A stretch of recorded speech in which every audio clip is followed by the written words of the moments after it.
បងទៅសិនហើយបើអូនយំណាទៅសិនហើយមិនដឹងទៅបើពេលណាបងបូជាដើម្បីតែជាសាសនាតែបេងបងមានតែរូបជីវ៉ាពេលយប់ស្ញាប់បងលើតែសំឡេងគ្រាប់រូបថតពីអ្នកបងអោបវាឡើងជាប់អូនគុំព្រួយអីបងមិនឲ្យព្រាត់បើរកបើនៅពេលវេលាបនថាបងមិនខ្លាចងាប់កងបងមិនខ្លាចស្លាប់ខ្លាចទៅឯកាជីវ៉ាបងមានវិបត្តិច័ន្ទរះស្រស់ស្អាតជាមួយរាត្រីយប់ស្ងាត់គ្រាប់ទូដោយកម្មជុតបងមាននទីកំចាត់បាត់បងស្មារតីបងណាស់ស្រីខ្លាំងណាស់មើលម៉ាក់បងផងໄວក៏កាន់តែចាំចាំមិនសូវលឺមើលអីក៏មិនសូវច្បាស់តែដឹងថាក្នុងបេះដូងស្រឡាញ់កូនខ្លាំងណាស់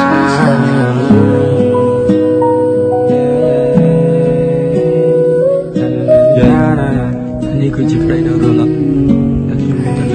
ឆ្លោគេងអបនឯលើបងអបាកាឃើញខ្មៅមិនសង្ស័យបងលើស្វ័យកូនស្មារតីកូនខ្មែរមិនខ្លាយរអាបេះដូងដូចដែររមងដូចផ្ទាំងសេឡាចប់ពីឬកែថាបងមិនផ្លែកនំទេពេលនេះមួយដ៏មានតម្លៃប្រពន្ធបងស្រានដាញ់គេចូលចែកចាប់ពីបើដល់ពុងម៉ែប្រកាសប្រាប់គ្រប់គ្នាប្រពន្ធបងស្រានដាច់គេអរគុណខ្លាំងណាស់សម្រាប់ការរងចាំបងខាងរាល់ថ្ងៃព្រោះតែពន្លឺចែងចាំងរាប់ខែរាប់ថ្ងៃដែលបងលាបើទៅច្បាំងអរគុណដែលជួយបនស្រន់ឲ្យកាន់តែមានកម្លាំងជុំយមទៅ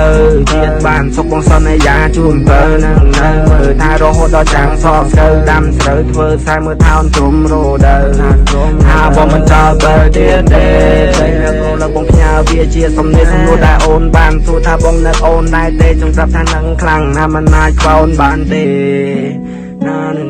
សាក់មួយពាក់លើម៉ាឡាកាំងយាយបន្ទាប់ពីចេញច្បាំងការពារតឹងដីអ្វីគ្រប់យ៉ាងត្រូវបានបញ្ចប់កូនយំរអៅរីឯប្រពន្ធភៀខ្លួនស្រែកសួររកប្តី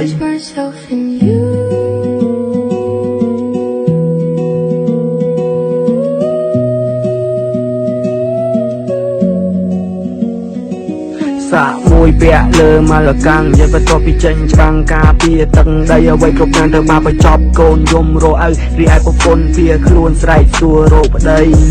នេះហើយជាអត្តពលនៃព្រឹត្តិសង្គ្រាមយាយវាក្តៅមិនណាយតែជាខ្មែរយើងក៏ដឹងមកពីអាសៀមវាតែសងំនៅក្នុងព្រៃប្រតែដៃដល់សាញ់ក៏ក្រិចបំភ្លេចបំផ្លាញទ្រព្យសម្បត្តិដែលសួរតែគួរឲ្យគិតយ៉ាងម៉េចហាខ្ញុំលះបងយូរអ្វីដើម្បីតែការពីជាតិព្រោះដឹងថាវាគ្មានស្អីមកផ្លែរបៀបនៅខ្មែរវាចំមកសៀតជុំទៅតាមប្រវត្តិសាស្ត្រយេស៊ូឲ្យកាត់ចេញពីណាក៏ចេញពីកោសម្ព័ន្ធអតីតមាននៅពុទ្ធពូសាវតាឲ្យសតិថាដូចថាវិសាមវសាទប៉ុន្តែប៉ុនខាងមួយខ្លាចជាចំណៃនៃសត្វខ្មែររីឯពនាងវារត់ត្រាចនាងទៅខាងប្រើនដាក់គូខ្មៅលវិញដោយបំបត្តិចង្វាត់ the fuck ឬអ៊ីសាត់អើយ